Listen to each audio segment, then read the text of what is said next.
Hello, welcome to another episode of the Ohio Hammer Videocast. Today we're going to be focusing on the Adepticon swag bag. Since Adepticon 2014 is upon us, I got my bag last night. I wanted to kind of take you guys through the quick rundown of what's actually in the bag. As you can see, they've upgraded their bags from being plastic this year to actually being a little duffel bag to carry around your stuff with. It's kind of convenient. I'm not sure if I'll be using it because I'm not competing in a bunch of events, but I can see where it has promise. They also threw in some rules for dust tactics. It's a miniature game based on World War II. Looks pretty interesting. Especially since I got free rules now, I might actually take a look at it and maybe purchase something. One of the things that we've been missing in the past is painting magazines, miniature magazines. This time they gave us War Games, Soldiery, and Strategy.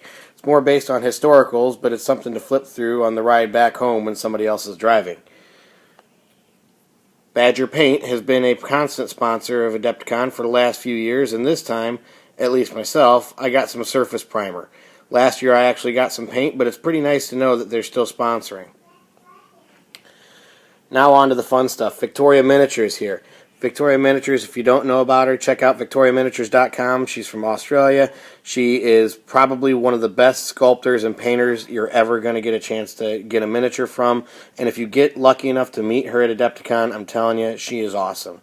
She's like just a down-to-earth person, and she's probably one of the biggest names in sculpting and painting out there right now. And this new miniature here, as you can see from the pictures and behind, it is phenomenal. I'm not even a 40K player, but you know what? I'm probably going to be painting this one up anyway.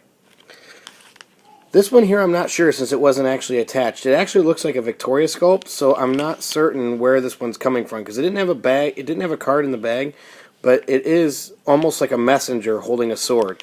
So even though this one here doesn't have anything telling me where it's coming from, I'm going to get some use out of it as a messenger for my fantasy games when I need somebody.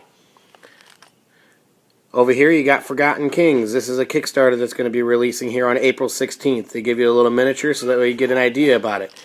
The miniature's quality is okay.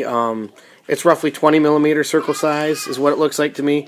I'm not necessarily a fan of the sculpt, but I can see where it has some promise. And then, of course, you know, you got Wild West from...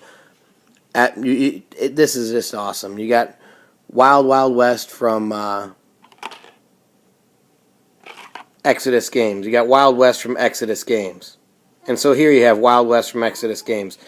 This is a pretty cool miniature. You can't really see it in the light, but when you get up close here, it's got some great detail. It's, again, futuristic. It's got that steampunk feel.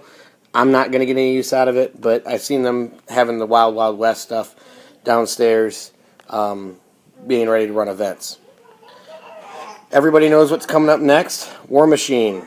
Everything for War Machine. They always have been giving out starter boxes since, I'm going to say, about 2007, if I remember correctly.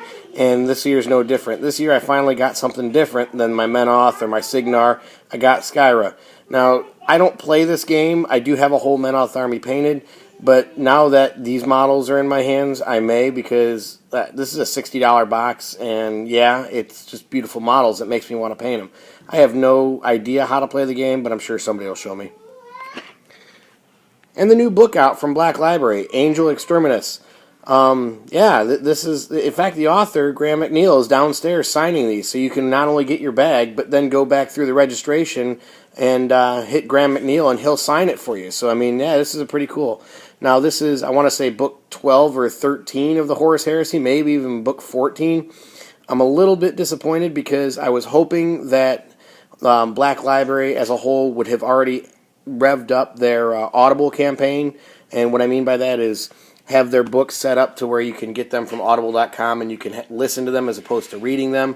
I'm somebody who spends a lot of time on the road, so therefore it would be much easier for me to go through the 14 books over the course of a year, listening to them in the car back and forth. But maybe next year. And then last but not least, a bunch of cards. These cards, some of them give discounts, some of them don't. Most of them are advertisements. You know, you've got your normal GMM studios. You got your normal Battle Foam, Secret Weapon miniatures, things of that nature. And also a tournament that's coming up, ATC 2014. That's in July 12th and 13th. So that's a team tournament going to be down in Tennessee. So, I mean, it's pretty cool. But this stuff here, obviously, after about a month, none of it has any value once you put all the information in your phones. So that's pretty much it this year's Adepticon swag bag. I'm gonna say overall I'm pretty happy. I'm pretty happy. I can't complain here. It's a lot. It's a wide variety of stuff, is what it is. So if you're coming to Adepticon, chances are there is something in this bag for you. So on that note, we'll sign out. Have a good one.